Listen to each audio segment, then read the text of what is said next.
Welcome to Gospel Walk. Today, we are diving deep into the Christ Academy archives to unpack a piece titled The Invisible Architect, exploring how we handle seasons when we cannot see the blueprint for our lives. We all secretly long for a burning bush.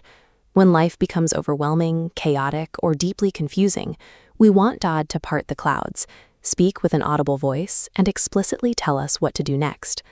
But for most of our lives, God does not write his instructions in the sky.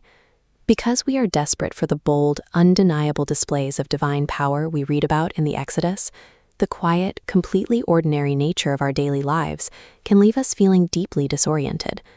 When God's name is not explicitly mentioned in our circumstances, and his hand is not glaringly obvious, it is easy to succumb to a terrifying illusion.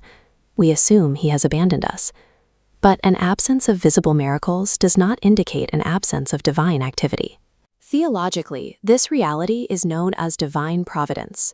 Providence means that God perfectly governs all of creation by working through secondary causes, like human free will, natural laws, and political decrees. Providence proves that God does not have to break the laws of physics or perform a flashy miracle to remain in absolute, active control of the universe. It is very easy to look at the evening news, see corrupt politicians rise to power, watch national economies teeter on the brink, and feel a sense of sheer panic.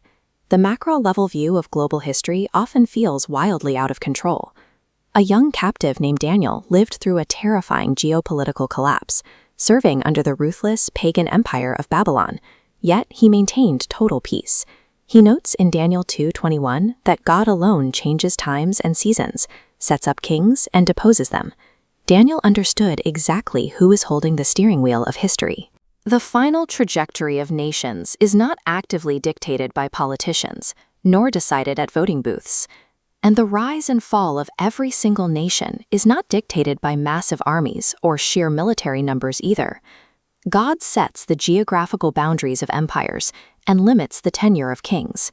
If he is sovereignly commanding the global stage, you can be absolutely certain that the micro-level details of your individual life are secure.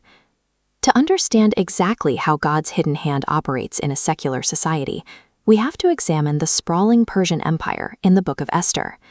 The most shocking fact about this text is that God's name is never mentioned once. There are no burning bushes and no prophets thundering declarations.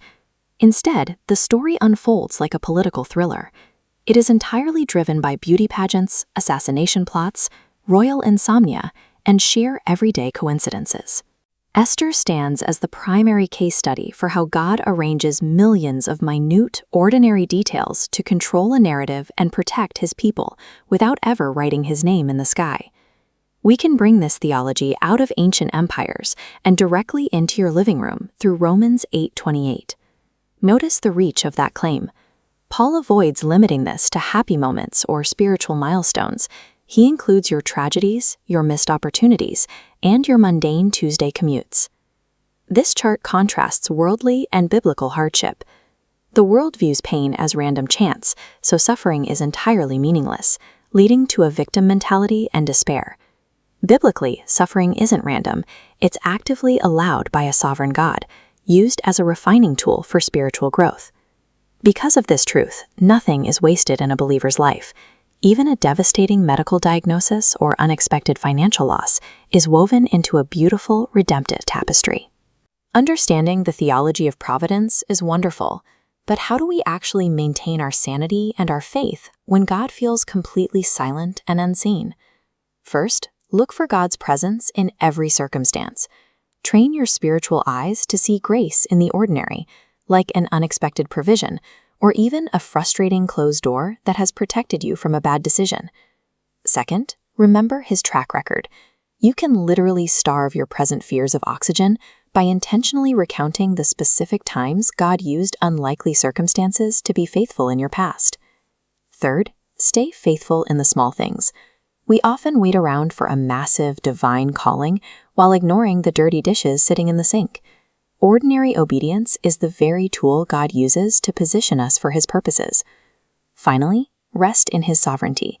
Actively let go of the exhausting need to control your own outcomes. You can safely resign as the general manager of the universe. When you fully grasp the reality of God's hidden hand, you realize you are never, ever out of His reach. A bad economy cannot thwart His plan for you, and a hostile boss cannot derail where you are meant to go. He is perpetually present, deeply purposeful, and relentlessly guiding all things for a redemptive purpose. When your circumstances are dark and you cannot trace His hidden hand, you can always confidently trust His sovereign heart.